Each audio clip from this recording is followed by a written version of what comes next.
nobody's seeing you. So I wasn't seeing him, but I was hearing him. He was like, he could touch me here. He could just say, my child. You could hear,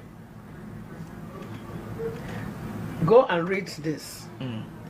And this my right ear has on my hearing point. Sometimes when he talks, it's like there's a wall here that covers this place. I don't hear with this at all. And then he finishes to talk and everything opens. So I hear him clearly. Yes. But I've never seen him. And that is where I'm going to. I want to see him. I was still there. When news, he told me that it was going to be a different kind of separation, that I would be communicating with outside. So when I was receiving those messages, people heard, some people were coming to see me. And the news went around the whole place that I had gone mad. Because, I was carrying dread. He told me I was going to remove it. I told him, I said, I didn't add anything because he hates anything with Yvonne or attachment. He doesn't like it at all. He said, when he told me about the Yvonne, I said, my hair is badly damaged because of chemicals, How am I going to manage? He didn't talk to me again. So after 2 days, I started feeling uneasy. I told them to go and get me a scissors. They refused to cut my hair. I cut it by myself. And then they now helped me to trim it so that it will be equal. Now he came. Because when you argue, he leaves you. He left me. I didn't see him. He didn't appear to me like when I started. So I now said, okay, I cut it and I had peace. He now came. I said, good girl. And then he started telling me why he didn't want my hair. I know your hair is natural, but what I'm about to use you to do is so big that I wouldn't want you to be wasting time, that you need to preach to my people, to be telling them my hair, this is my hair. Oh. He said, I want your transformation to be complete from head to toe. That so people can look at it. People will see and know that there's a difference between the former patients and the present patients. I said, okay, thank you, my Lord. And that was it. So he started from the day he showed me about that trouser, like I told you, he just opened my eyes and I saw a young girl. She was backing me. She wore this blue jean, beautiful blue jean. I said, look at it. My daughter, men are moved by what they see and not what they hear. I said, yes. He said, and I told you in the scriptures that anyone that makes my child to fall into sin, it is better for the person that they tie a rope on his neck, tie it on a milling stone and throw him to the water so that he will sink. I said, yes. He said, when women wear this, if you tell a woman I love you, that's the way he told me. He said, if you tell a woman I love you, that woman will run around the whole town telling people he loves me, he says he loves me. In fact, some will say he's now my husband. They have not done anything on her head, but she's moved by what she heard. But men are not like that, that they are moved by what they see. See, patience, tell a man I love you. The one will say, oh, thank you.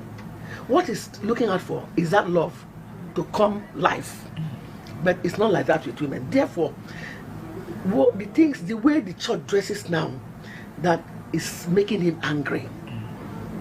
And then he analyzed it again. He said, when the Orthodox churches were no longer doing well the way I want, I raised these pastors, Pentecostal pastors, for myself.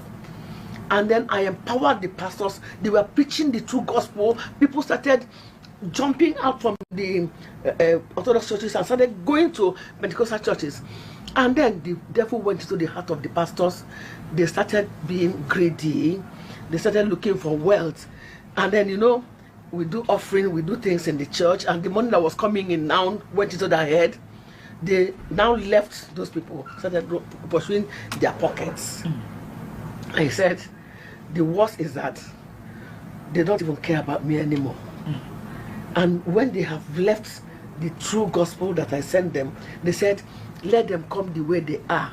Let them come the way they are. They will change. They will change. But eventually they came in. Nobody told them anything about changing again. They now changed the church. Said, my daughter, look at the world now. look at the church. He showed me, in fact, he showed me 3 people. He said, you know this person? I said, yes.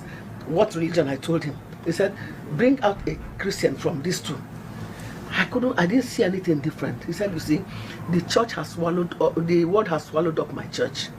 So I am not sending you into the world, I am sending you into my church. Go and bring my people back. They have gone far, far away from me. And the worst is that they sing praises and worship with their hearts, and I come down to dwell amongst them, and I see them. Some of them are almost naked.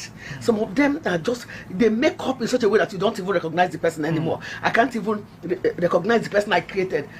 And then I go back. Quick, I leave them and I go back.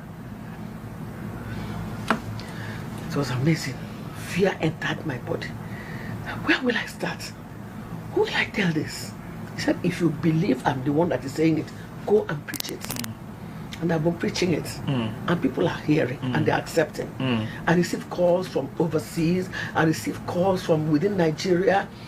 I meet people, they say, if you can do it, then I can do it. It is time for Christians to go back to the drawing board.